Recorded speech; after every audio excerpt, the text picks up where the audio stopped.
and welcome to another episode of the Tealand Knits Knitting Podcast. I'm Natasha. I'm from the UK, but I live on a tropical island called Sri Lanka with my husband Bob. And this is my second episode, so I'm quite excited and a bit nervous. The structure might change a little bit than the last one, and I don't know whether it might be a bit longer, but bear with me. So I made a little list, so I'll be checking my notes. So what I'm drinking a cup of coffee. We miss coffee so much whenever we're away, so the first thing that we did was send ourselves our coffee machine from the UK. So we shipped that, and as soon as we landed here and we got settled, we unpacked it, and that was the first thing that we drank, was a cup of coffee. I'm going to try and speak a little slower. I move that out of the way because I know that I can speak very quickly. So yes, let's get on with the podcast. So I really like to listen to audiobooks when I knit because I feel like I've always been a bookworm ever since I was little. I loved reading. I always had my nose in a book, and I was one of those embarrassing children who, when they went to families and friends' houses, would be found sitting in the corner reading a book. So now I really enjoy reading, but I listen to my audiobooks instead because that way I can knit and listen at the same time. And I can knit and read a physical book at the same time. But at the moment I don't have a Kindle. I only have my iPad that I use, and I'm trying to have less screen time because with my other work I look at the screens all the time, and so I really want to try and cut down my screen time. So I actually really enjoy it. I enjoy that focus on something else that's physically in front of me, that reading. But at the moment I'm just trying to reduce the screen time, but I am going to try and get myself a Kindle just so that I can read, because I do prefer a digital format. It's so much easier for me than turning pages in a physical book when I'm knitting. What I wanted to say was that I'm listening to Bleak House at the moment by Charles Dickens.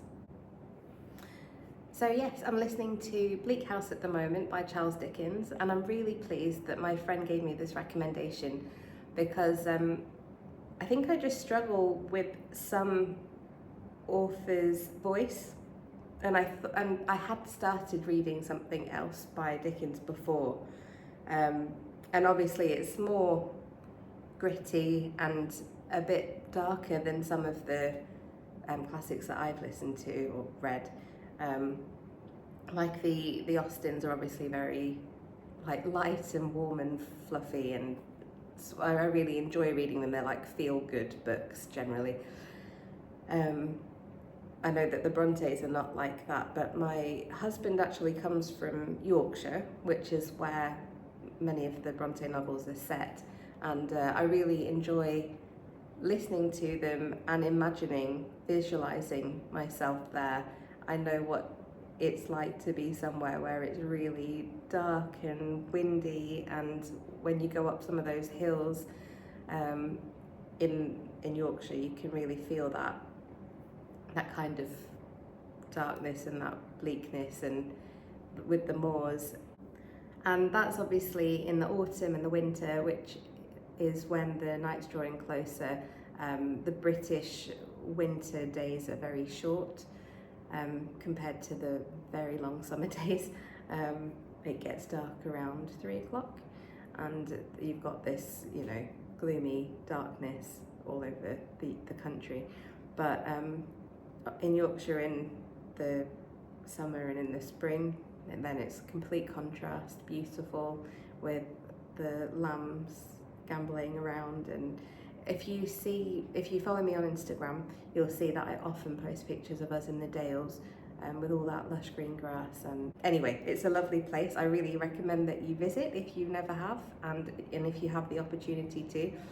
But anyway, my friend said Bleak House is a really lovely novel. It's got a lot of nice qualities in it, and what I decided to do was, if I listened to it with an author, sorry, listen to it with a narrator whose voice I really enjoyed listening to, then that would help me to enjoy it more. And honestly, I think I'm 20 hours in or something. I'm about halfway through, and I just love this book. It's really enjoyable. So my knitting has been coming along nicely. I've been knitting away because I always pause when I get distracted and, you know, focus on the other thing.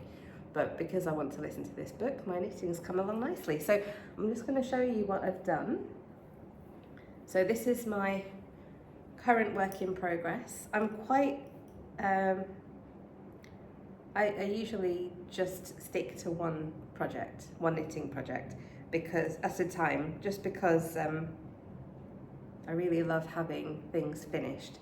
Also, I'm trying to knit this and come up with this pattern, so I'm very focused on that.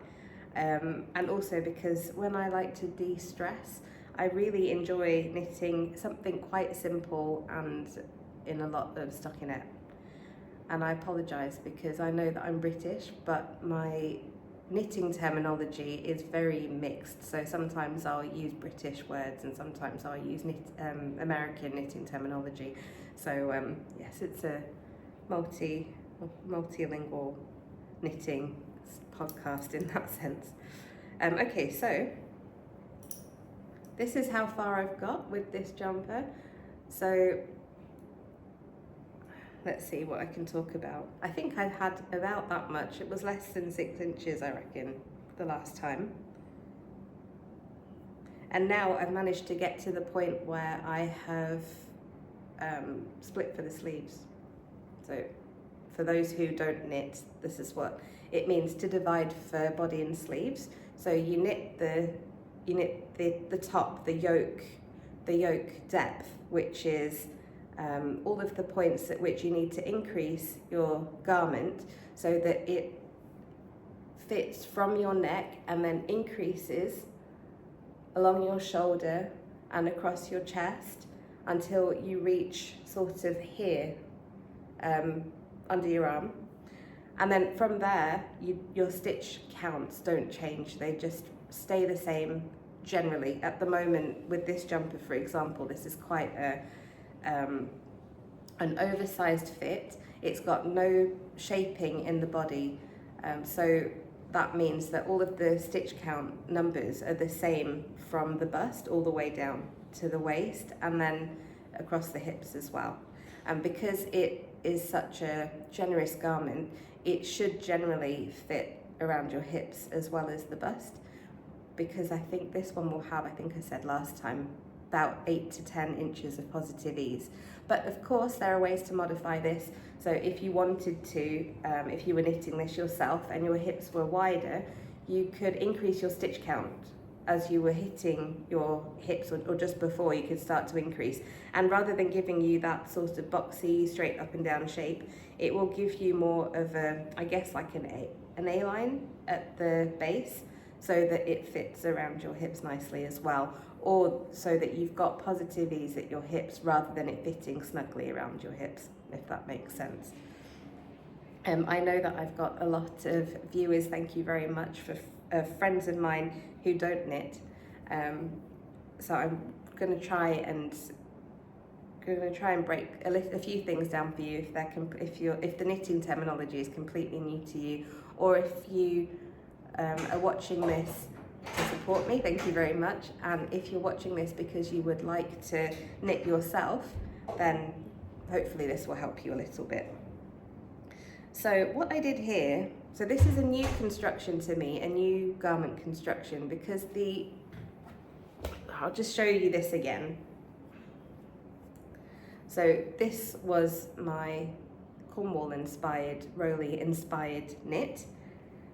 And it was a top-down raglan construction. So a raglan construction is where, so can you see this line? Hold on. Okay, this line.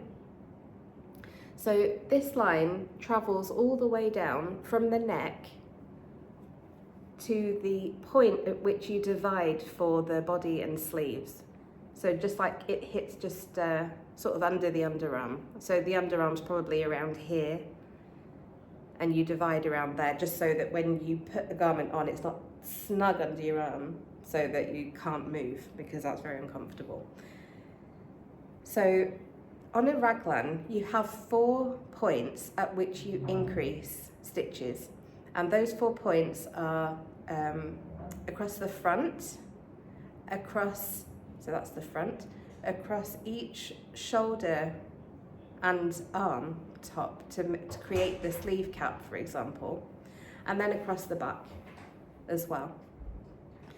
So I think I did mention in the last video, I'm not sure, but my lines, my stripes here, I didn't work out how to make them completely jogless, so you'll see there is a jog here, which is quite obvious, but I'm hoping that my hair will hide it on my jumper. But then on the sleeves, I did manage to work out a jogless stripe method, so they're virtually jogless, as you might be able to tell here. You can't really see them very clearly that there's a jog there when 2 stripes meet, because when you're knitting in a spiral, so when you change colours, if you're knitting in a spiral, one stitch will always be higher than the other. Anyway, so this is a raglan construction. For me, because I've knit quite a few raglans, I find these really easy to knit, because I love using stitch markers. So stitch markers, they are these little things, which I know most of you know, but for those who don't, oh, sorry. There. So that is a stitch marker. I mean, there are lots and lots of different kinds of stitch markers, but these are the ones that I really enjoy using. They help you in so many ways. They help you to gauge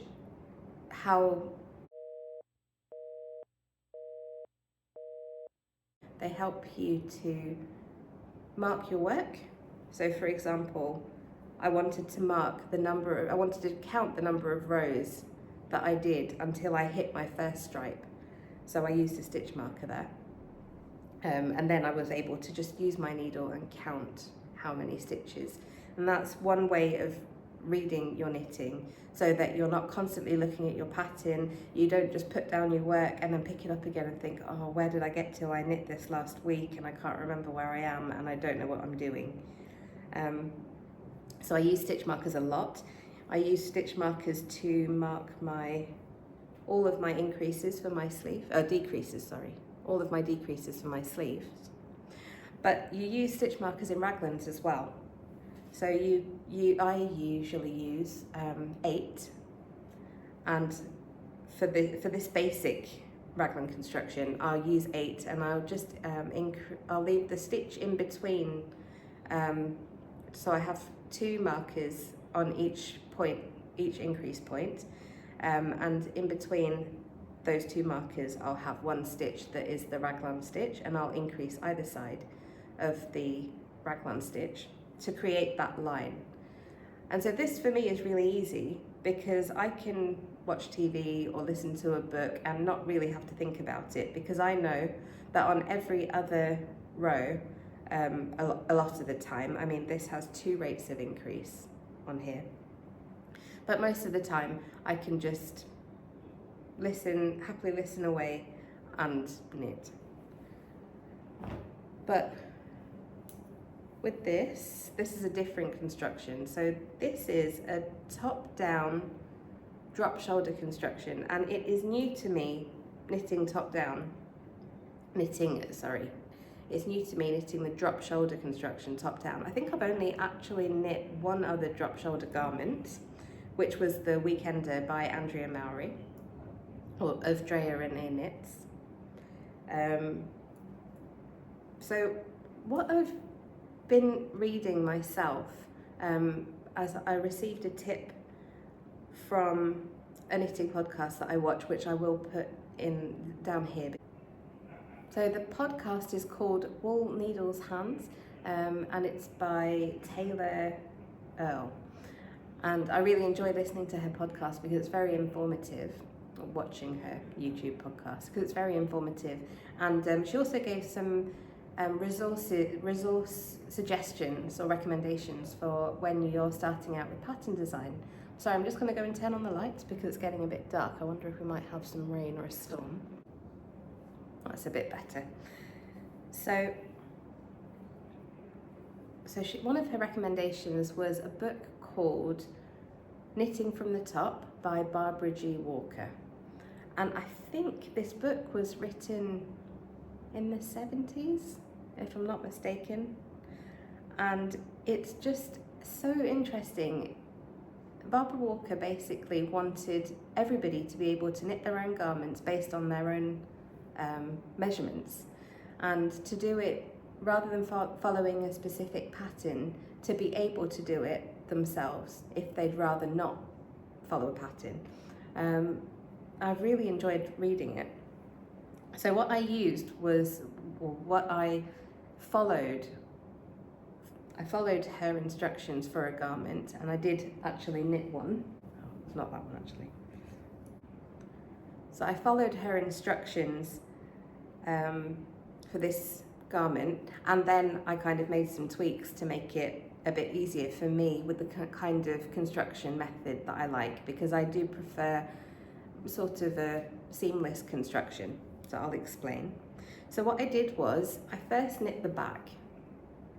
And I did, she does say for the drop shoulder that you don't want much shoulder shaping, but I quite like some shoulder shaping. So I did include that. So I don't know if you can see, this is supposed to be a completely perfect rectangle. But what I did was I added some shoulder shaping just along the edges here so that when it hits my shoulders, it will drape nicely. And then the rest from down there is just a rectangle. So I just knit straight. And then what I did, because usually what you do is you knit two rectangles and then you seam them together at the shoulders. But what I did was,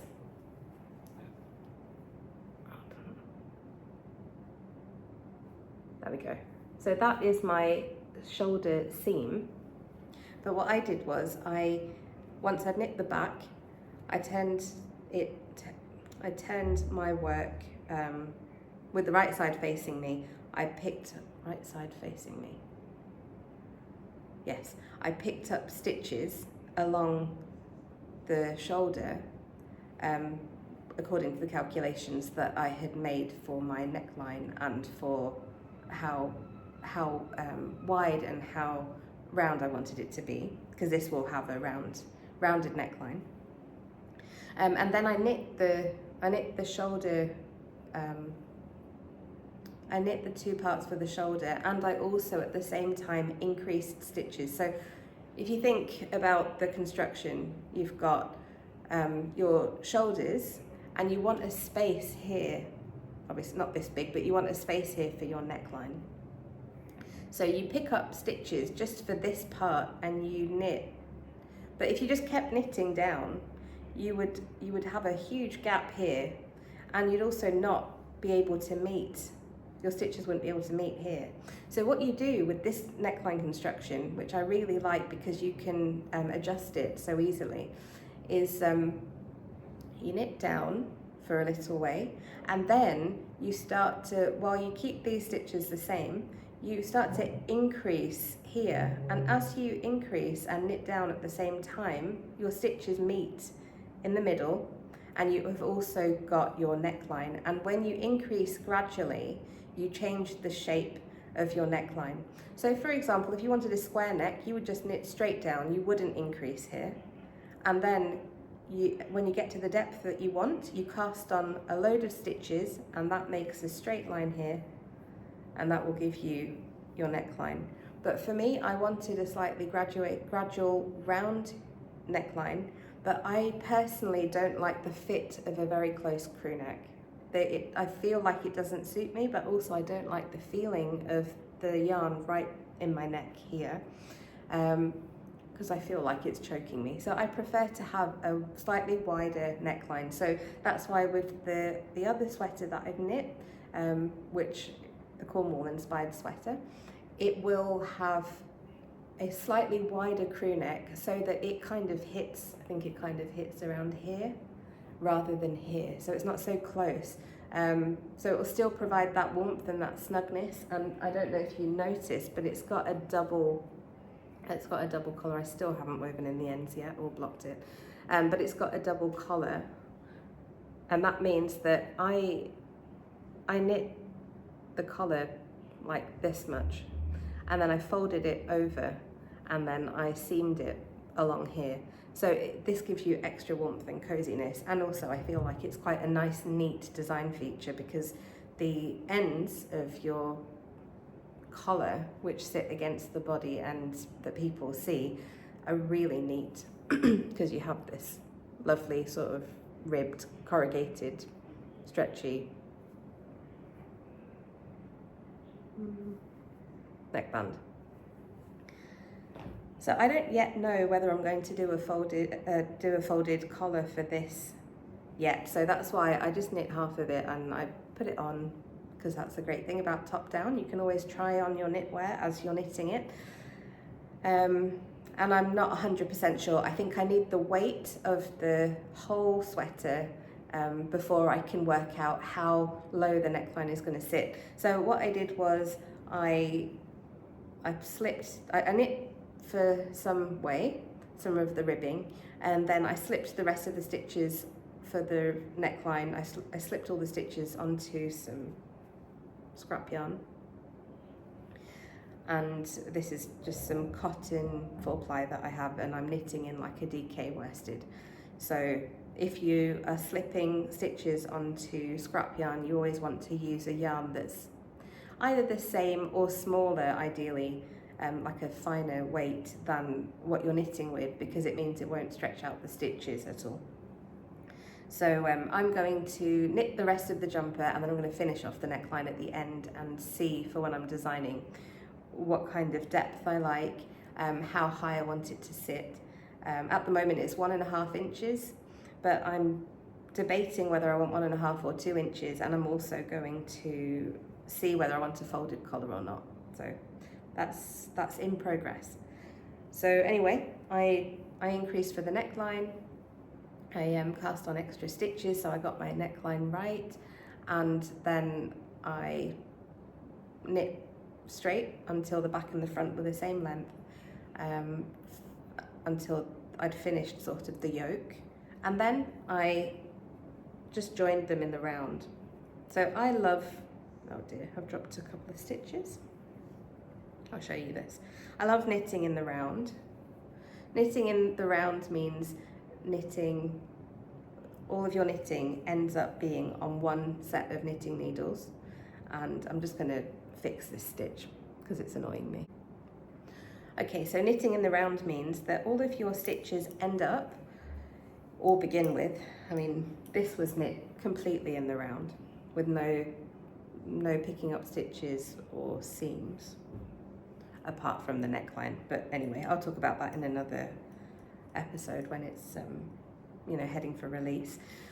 But with this, I knit one part flat, so I knit the back flat, then I did pick up stitches on the shoulders, but then after that it was knit the front flat. But then once I got past the yoke, I joined everything together, so now this is knit in a continuous circle. I don't have 2 long knitting needles that I have to have all of these stitches on. And what that means is you can knit in your lap. So rather than my arms being out like this when I'm knitting, which can cause other issues, like you've got the weight of a garment, the weight of the knitting across 2 arms, or even if it's not very heavy, you still have that kind of, it's the way that you hold your knitting is not as comfortable for me as using circular needles. You can knit flat on circular needles though, so that's what I usually, if I have to knit flat, I will always knit on a circular needle, because that means this is the cord that holds the needles together, and you can just keep that on your lap, and then my arms are down by my sides like this, and I can knit, and it just puts less strain on your joints. So I really enjoy that. So now I'm knitting in the round. So that was the construction. Sorry, that was a lot of information. And the only other thing really I think I have to tell you is that I'm knitting a cable in the front. This is the cable detail. Let's see if I can get it to show. Yeah. So this cable detail is a very simple cable because I wanted it to be something that added a bit of interest every time you knit in the round, rather than just doing rows and rows and rows of stockinette stitch, but also that added some fun detailing to the front. And the great thing is, what I will say in the pattern when I write it all down, is that you don't need to add this. So what I'm planning on doing, because I would like to release every jumper with 2 weights, so this is going to be DK weight, but then I would like to also knit a 4-ply weight and have that sort of in the same pattern. So yes, so I'm going to knit this again in a 4-ply, but I won't add this detailing on it because I just want to see what it's like plain. I also really want like a plain staple jumper garment in my wardrobe that I can just throw on and just not think about matching anything or having too much detail. So I'll knit this with the detail and that one without. One more thing I did want to just point out that I have done on this jumper. So I don't know if you can see this. This is called a Latvian, no, hold on. This is called a lateral braid, and it does have another name, like a prettier name, but I feel like a Latvian braid is not the right, it's Vikul braid, I think it's called. I don't know if I'm pronouncing that properly though, so we'll go with lateral braid. So that is just I thought, because this is going to be so simple, and the one that I will knit, the 4-ply one, that is going to be even more simple. So I wanted to add some detailing to the jumper just so that you've got some sort of fun, very elegant, simple elements to it that just give it like a little bit of a lift from being something really plain and very ordinary to just being a little bit less ordinary. So yes, I'm going to have the lateral braid here and probably on the cuffs as well, and on the base just before the the ribbing for the split hem, which I'm also adding to this jumper because I just find them so flattering. So I think that's everything about this work in progress. And I'm just going to check my notes here. Right, so I just want to tell you how I got my Tealand Knits brand name. So when I was moving to Thailand, my little nephew, I think he was 2.5 at the time, and he just couldn't say Thailand. He called it Tealand. So we just thought it was so cute, so it just became Tealand to us. And then we moved to Thailand, then we moved back to England for a few months, and England is like the land of tea. So we felt I felt very happy that my name had been Tealand, because it just seemed like a no-brainer because of tea being such a huge thing in the UK. And then we moved to Sri Lanka, and Sri Lanka grows tea. I mean, if you didn't know, Sri Lanka's former name was Ceylon, and everyone knows Ceylon tea, right? So I felt like this was a very fitting name, so I want to thank my nephew for the inspiration behind the name. And I also wanted to then use my brand name and use that like fun, unique element, and also the fact that we live here in this beautiful country that does produce so much tea, to connect the places that I live so the UK and Sri Lanka, and put that into my design somehow. So this, I'm still thinking up a name for it, but what I have noticed, or rather what I have included in it, is this cable.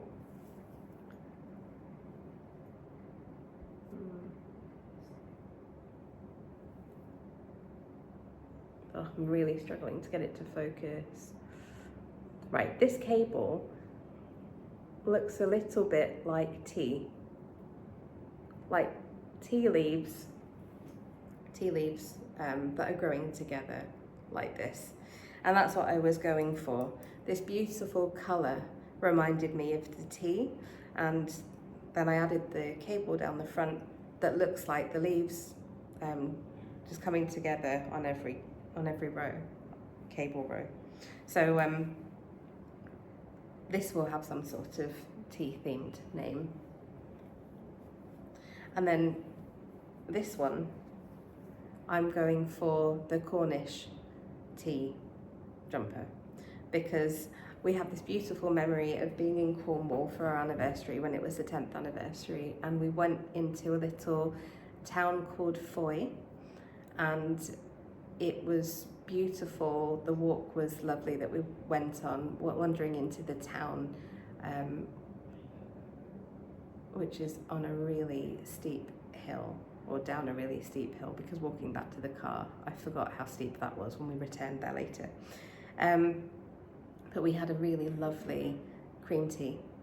Lovely, the scone was just delicious, and we had some lovely tea with it, and I really enjoyed it, and that just is a memory in my mind. So that is what I think of when I think of that jumper, and I really wanted to call it the Cornish Tea Jumper. And the other thing as well about Cornish wear, if you don't know, Cornish wear is a series of crockery pieces that have stripes, blue and white stripes going through them. So I would Google it and have a look, but it's very popular in the UK and very striking, and I just love it. Sorry, the stripes are traditionally blue and white, but I think that they may be other colours as well. So that jumper just reminds me of Cornwall. This one will also have a name that's related to tea, and let me see, that takes me into my next object. So this is also a finished object, technically, because it's finished. So this is another design. This is a design that I started working on a while back, and it was my first kind of design, but I haven't written a pattern for it because I'm not happy with it. So this is still in the works. I don't know what you think about it. If you could let me know your thoughts in the comments, that would be really helpful.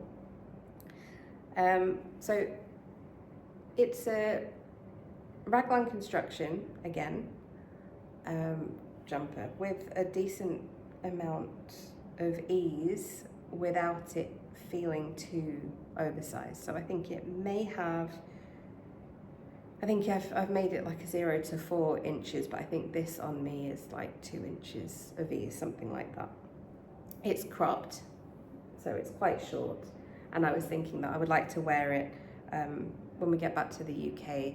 I think we'll be back in when it's winter, so I'd like to wear this over dresses and things, because I wear a lot of dresses and boots and scarves, and I think it would look really nice. This colour is beautiful. Now, this is the thing, this colour is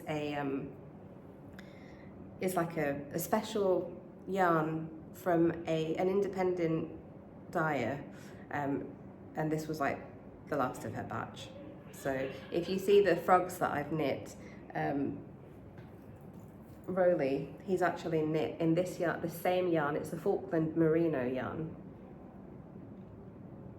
and it's beautiful, but it's really limited, so that's why I haven't that's also why I need to knit this in a yarn that is more accessible to people.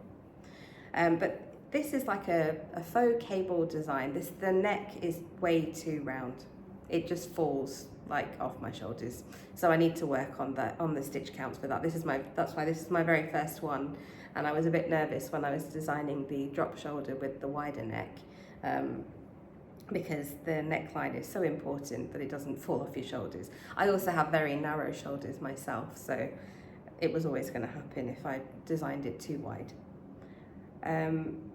But it's also, I decided, because I was going to do texture all over, and these are faux cables, so it's actually only a knit purl stitch pattern. There's no cabling involved. But I thought that the effect was lovely, but then I decided to just knit in stockinette stitch.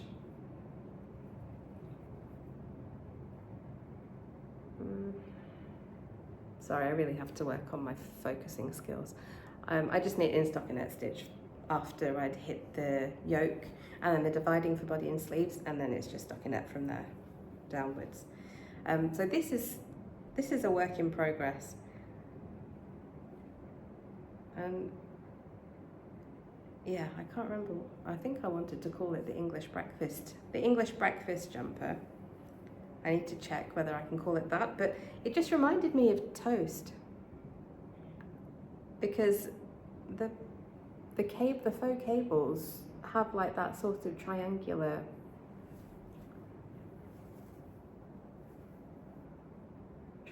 shape to them that just reminded me of like little wedges of bread or sandwiches. So it will either be called the English breakfast jumper or the afternoon tea jumper, actually. I think I've had those two things and I haven't written it down properly, but that is definitely in the works and is not nearly being finished yet. So I did want to just end the podcast really with this final section, because I want to Sri Lanka is not very, very well known, but it is a beautiful place. It is actually a holiday destination. It's got wonderful beaches, and it's also got hill country, which are like very high hills, not quite mountains I wouldn't say, but you can do trekking and hiking. It's just beautiful, and the weather is different. So really, I feel like Sri Lanka has everything apart from snow. That's what I always say. So one of my friends asked me, with the jumpers that I'm knitting, would I be able to wear them in Sri Lanka? Which is a really good question. So it's really hot. I haven't got my watch, so I can't see the temperature, but in degrees Celsius, usually it's about 30 at the moment, this time of year. So no, we're not going to be wearing jumpers here, because we live in Colombo, which is in the southwest, sort of right by the coast. The sea is just there. But if you travel inland, which here they would call the hill country or outstation. So if you travel inland, then you hit the hill country, which is places like Nuwara, Hatton, Ella, and that area is completely different. So if you think of Sri Lanka as a place that's tropical, hot, and full of beaches, Nuwara is completely different. It's like being in the UK. It has grass and trees and beautiful like waterfalls and rivers and lakes, and that very green aspect. And it also has flowers and things that grow in England and in cooler climates, and that's where a lot of the vegetables are grown that are more what we consider British or Western, like broccoli and carrots and mushrooms, and because the climate there is just so brilliant for growing things like that. That's where they grow the strawberries that we have in Sri Lanka. It does take quite a while to get there. It takes about 6 hours, I would say. It can take much less than that, but it depends how you go. It depends whether you're driving, whether you stop. But another thing about Neuralia that we love, or the hill country that we love, is that it is cool, really cool. So the weather is several degrees colder than in the south or the rest of the island, because basically the entire perimeter of the island is really hot, and then as you go in it's still really hot, and you get jungle, and the weather there again is really hot and humid. It's humid everywhere, and then you get into the middle of the country and then suddenly it's really, really cool. So Sri Lanka is a former colony. It was formerly Portuguese, then Dutch, and then finally British before it got its independence. But when it was a colony, the British, when they were here, would live in the other parts of Sri Lanka, the hot parts, for a lot of the year, and then they would travel into the hill country a lot of the time when it was really hot, because in about March, April, May, June, all the time, it's pretty hot, but April particularly, April and May is really, really scorching here. And so if you go into the hills, it's much cooler. I mean, I've even heard that sometimes the water has been frozen in the morning. If you leave a bowl of water out, it will be frozen. When we were there, was so cold one time because there's not heating there. There's no like central heating. In the UK we use central heating that is heated by hot water in radiators, which I know in America it's different, but that's what we're used to, and there was no heating and it was freezing, and we actually asked for some sort of heat and they gave us hot water bottles. So it's been that cold. So yes, I can wear my knits definitely in Neuralia. So when we go there next time, which hopefully won't be too long, because we're not going to get back to the UK for a little while, and I really miss home sometimes. So when we go to Neuralia, I will be taking my knits with me. I'm really looking forward to feeling cozy in my knitwear. But otherwise, yes, the rest of the time I do usually knit, and I think, what am I going to use it for in the UK? Am I going to wear this with dresses? Am I going to wear it with skirts? Am I going to wear it with trousers or with jeans? And that's how I will think when I knit. But I know that the cropped style is more in at the moment, and I'm feeling a lot more comfortable myself with wearing cropped garments. So I think probably a lot of my jumpers will be more cropped, or will be a bit shorter, that will hit a bit higher than maybe in the past I would have worn before. Saying that, with knitting you can always adjust everything. You can adjust the width, you can adjust the length, so that is definitely something. And in my patterns I will say, you know, knit to this length or to the length that you are comfortable with or that you require, and then follow the next instructions. So yeah, I think looking at my notes, that's everything for me today. So this has been a pretty long podcast, I think, compared to the last one.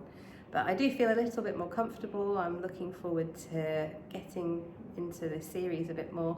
I can't promise that I'm always going to have loads of finished objects. So I'm really sort of focused on designing at the moment. My mind is sort of in design mode. Every time I see like a new pattern, like a cable pattern or a lace pattern or a knit pearl stitch pattern, I just think, oh, that would look so beautiful as this kind of jumper or that kind of jumper. I've got a dress in mind. I haven't started it yet because I've got to make sure I've got enough yarn and get all of that sorted before I can start it. But yes, lots and lots of things in my mind, in the works, but that means a lot of knitting on one project, but probably not loads of other finished objects, but we'll see. Anyway, thank you very much for sticking with me. If you've got this far, I really appreciate it. Thank you for all your likes, your subscribes, and for supporting me. So I really, really hope that I get to see you again soon. Thank you. Take care. Bye.